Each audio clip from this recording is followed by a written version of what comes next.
Bonjour à tous. Eh bien, c'est un audio qui fait suite au précédent audio qui était donc le sixième chapitre, aimantation, attraction, réaction.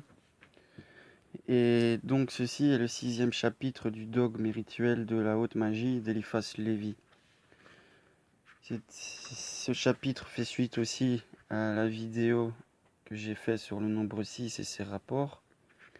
Et donc, pour ceux qui voudraient méditer les paroles de ce grand tome de l'occultisme, eh bien, je vous partage le chapitre 6, l'équilibre magique en rapport à Séphira Tiferet, au soleil, à la beauté morale, au cœur de l'homme, à sa volonté, à la création équilibrée par réciprocité, des contraires, des pôles opposés, qui sont les deux genres, principe masculin, principe féminin, équilibré dans le troisième terme, le neutre, qui est lui la création.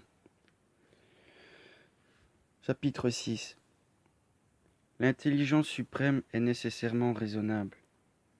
Dieu en philosophie peut n'être qu'une hypothèse, mais c'est une hypothèse imposée par le bon sens à la raison humaine.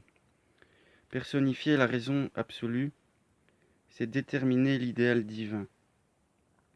Nécessité, liberté et raison. Voilà le grand et suprême triangle des kabbalistes, qui nomment la raison Keter, la nécessité Chokma et la liberté Bina, dans leur premier ternaire divin. Fatalité, volonté et puissance, tel est le ternaire magique qui, dans les choses humaines, correspond au triangle divin. La fatalité, c'est l'enchaînement inévitable des effets et des causes dans un ordre donné. La volonté, c'est la faculté directrice des forces intelligentes pour concilier la liberté des personnes avec la nécessité des choses. Le pouvoir, c'est le sage emploi de la volonté qui fait servir la fatalité même à l'accomplissement des désirs du sage. Lorsque Moïse frappe le rocher, il ne crée pas la source d'eau, il la révèle au peuple parce qu'une science occulte la lui a révélée à lui-même au moyen de la baguette divinatoire ou la baguette de sourcier. Il en est ainsi de tous les miracles de la magie. Une loi existe, le vulgaire l'ignore, l'initié s'en sert. Les lois occultes sont souvent diamétralement opposées aux idées communes. Ainsi, par exemple, le vulgaire croit à la sympathie des semblables et à la guerre des contraires. C'est la loi opposée qui est la vraie. On disait autrefois, la nature a horreur du vide. Il fallait dire, la nature est amoureuse du vide. Si le vide n'était, en physique, la plus absurde des fictions. Le vulgaire prend habituellement en toute chose l'ombre pour la réalité.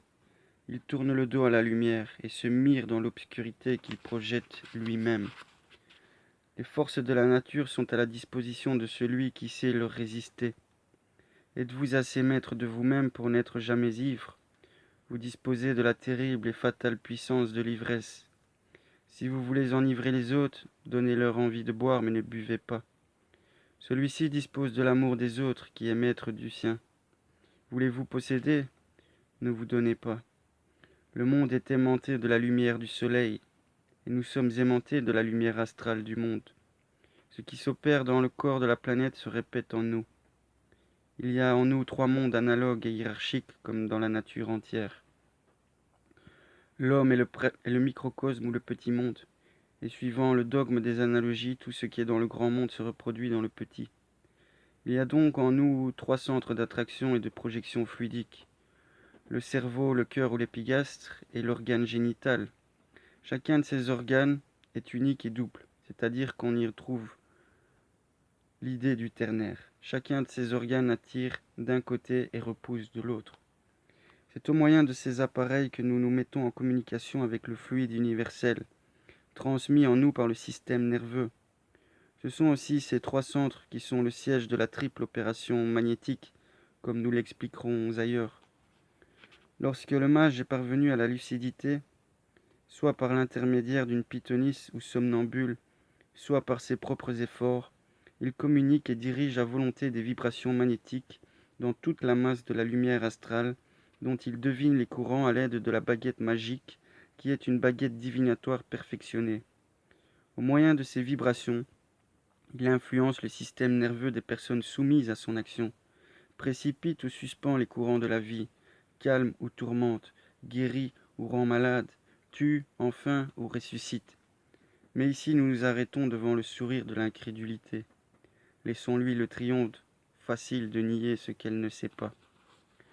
Nous démontrerons plus tard que la mort est toujours précédée d'un sommeil léthargique et ne s'opère que par degrés, que la résurrection en certains cas est possible, que la léthargie est une mort réelle mais inachevée, et que beaucoup de morts achèvent de mourir après leur inhumation.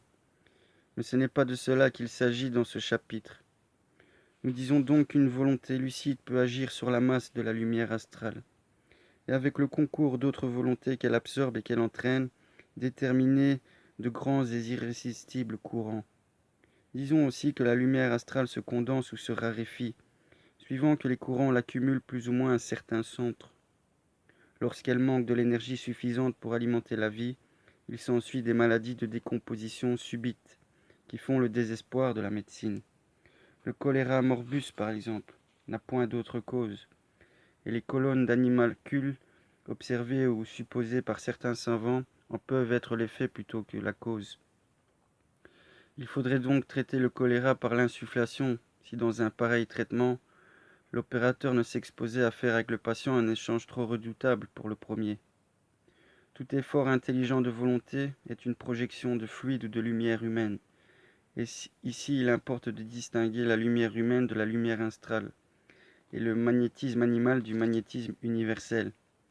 En nous servant du mot fluide, nous employons une expression reçue, et nous cherchons à nous faire comprendre par ce moyen. Mais nous sommes loin de décider que la lumière latente soit un fluide. Tout nous porterait au contraire à préférer, dans l'explication de cet être phénoménal, le système des vibrations. Quoi qu'il en soit, cette lumière étant l'instrument de la vie, se fixe naturellement à tous les centres vivants. Elle s'attache au noyau des planètes comme au cœur de l'homme. Et par le cœur nous entendons en magie le grand sympathique. Mais elle s'identifie à la vie propre de l'être qu'elle anime, et c'est par cette propriété d'assimilation sympathique qu'elle se partage sans confusion. Ainsi, elle est terrestre dans ses rapports avec le globe de la Terre, et exclusivement humaine dans ses rapports avec les hommes. C'est pour cela que l'électricité, le calorique, la lumière et l'aimantation produits par les moyens physiques ordinaires non seulement ne produisent pas, mais tendent au contraire à neutraliser les effets du magnétisme animal. La lumière astrale, subordonnée à un mécanisme aveugle et procédant des centres donnés d'autotélie, est une lumière morte et opère mathématiquement suivant les impulsions données ou suivant des lois fatales. La lumière humaine, au contraire, n'est fatale que chez l'ignorant qui fait des tentatives au hasard.